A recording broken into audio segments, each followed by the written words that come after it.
नमस्कार, मैं हूँ पंडित अजय भांबी और हम बताने जा रहे हैं तुला यानी लीब्रा राशि का 2026 सितंबर का भविष्यफल। आपकी राशि से ग्रह स्थिति बहुत अच्छी है ही। जैसे अभी वर्तमान में हम बात करें, सूर्य आपकी राशि से एकादश भाव में है और ये रहने वाला है 16 तारीख से 17 तारीख तक। तो जब भी सूर्य राशि से एकादश हो, 11वें भाव में हो, तो 11वां भाव जो है लाभ का भाव होता है। लाभ का भाव होता है, इच्छाओं की पूर्ति का भाव होता है, समस्याओं से निराकरण का भाव होता है, उनसे मुक्ति का भाव होता है, बड़े लोगों से मिलने का भाव होता है, मित्रों के साथ पुनर्मिलन का समय होता है। तो पुराने मित्रों से मुलाकात हो सकती है, वो काफ़ी सुखद होता है।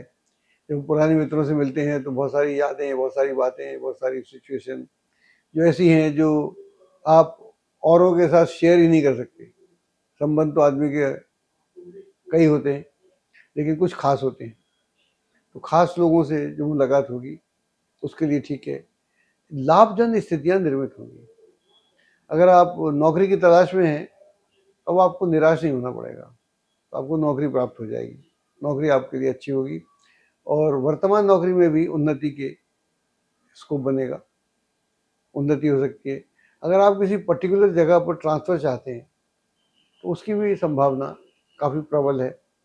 वो संभावना भी आपके लिए काफ़ी उचित है, वो प्रबल है, उसके होने की पूरी संभावना है। व्यवसाय की दृष्टि से ये समय बहुत ही अच्छा है। अपने काम को आगे फैला सकते हैं, वर्तमान काम को आगे बढ़ाया जा सकता है या किसी नए कार्य में भी आप हिस्सा ले सकते हैं।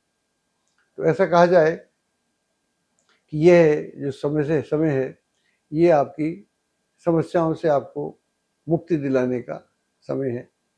और अगर आप क्रिएटिव क्षेत्र से संबंध रखते हैं, रचनात्मक कार्य से, किसी भी रचनात्मक क्षेत्र से आप जुड़े हुए हैं, तो आपकी रचनाधर्मिता बढ़ जाएगी और आप बहुत अच्छा आपका प्रदर्शन होगा, उससे भी आपको काफ़ी अच्छा रहेगा। संतान पक्ष की ओर से काफ़ी सुकून प्राप्त होगा, शांति का माहौल देखने को मिलेगा और उनका जो प्रदर्शन है अपने अपने क्षेत्र में बहुत ही उत्तम रहेगा। तो फर्स्ट हाफ जो है ये एक तरह से आपकी इच्छा पूर्ति वाला भाव है। हाँ, इस बार अगर कोई रिश्ते की बात चल रही है, परिवार में किसी के विवाह की बात हो रही है और वो बात बन नहीं रही, तो फर्स्ट हाफ में इसकी बड़ी गुंजाइश है कि सडनली बात बने और वो विवाह संबंधी जो भी मामला है उसमें एक राहत का महसूस हो और प्रेम प्रसंग बढ़ेंगे उसमें और गहनता आएगी और उसमें सुख भी प्राप्त होगा और डेटिंग पर जाने के मौके मिलेंगे, आवक जावक बनी रहेगी और धन की दृष्टि से यह समय अच्छा है।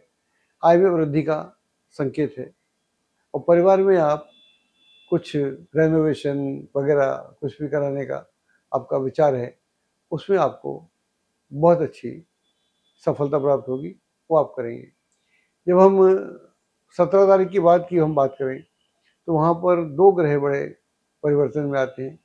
एक तो सूर्य आता है, सूर्य आपकी राशि से जो है द्वादश हो जाएगा और मंगल जो है आपकी राशि से दशम हो जाएगा। तो दशम मंगल होगा, नीच का होगा, हालांकि गुरु के साथ होगा, तो एक तो थोड़ा सा कार्य का बढ़ जाएगा। सडनली आप देखेंगे कि आपको कार्य का बोझ, खास तौर से नौकरी में, ऑफिस में, वर्किंग प्लेस पे कार्य का बोझ बढ़ेगा और आपसे अपेक्षाएं बढ़ जाएंगी। तो अपेक्षाएं बढ़ जाएंगी तो उनको एकदम से आप पूर्ण नहीं कर पाएंगे, तो उसको रहकर उसको लेकर तनाव हो सकता है। तनाव जैसी स्थिति से गुजरना पड़ेगा। ऐसी स्थिति में धैर्य और संयम को बनाए रखना चाहिए, वरना नाहक हम झंझट में फंस जाते हैं। तो ये थोड़ा सा आपके लिए अति आवश्यक है। और उधर सूर्य जो है वो द्वादश हो जाएगा, तो वहाँ पर कुछ अचानक खर्चे आ सकते हैं। तो खर्चे आ जाएंगे तो खर्चों में ध्यान रखना पड़ेगा और वो खर्चे ऐसे होंगे जिसको टाला नहीं जा सकता, तो फिर उनको करना पड़ सकता है, ध्यान रखने वाली बात है। और इन दिनों में लेन देन जैसे मामलों में उसमें सावधानी बरतने की आवश्यकता है। और इन्वेस्टमेंट भी वो नहीं करना चाहिए जिसके बारे में आप पूरी तरह से आश्वस्त ना हो, आपको बात पता ना हो कि हम क्या करने जा रहे हैं, तो उससे फिर आपको बचना चाहिए, वरना बेमतलब में आप फंस भी सकते हैं। ये ध्यान रखने की आवश्यकता है। तो कुल मिला के ये महीना ठीक है, लेकिन जो पहला हाफ है, बल्कि 16-17 तारीख तक, वो बहुत ही बढ़िया है। वहाँ पर सारे काम आपकी मर्जी से, आपके हिसाब से बनेंगे। और सेकंड हाफ में वो सुविधा उतनी नहीं होगी जैसी होगी, तो थोड़ा वहाँ ध्यान रखने की आवश्यकता है। और खर्चे पे कटौती रखिएगा। और इसी बीच में वाद विवाद की स्थिति से बचने की भी आवश्यकता है कि खामखा का वाद विवाद हो जाए, जिन लोगों के साथ आपका कोई लेना देना है नहीं, आप अंदर में कोई बोल दें या कोई आपसे बोल दे और आप उसको झेल ना पाएँ, तो यह एक स्थिति है, इसको ध्यान रखने वाली बात है।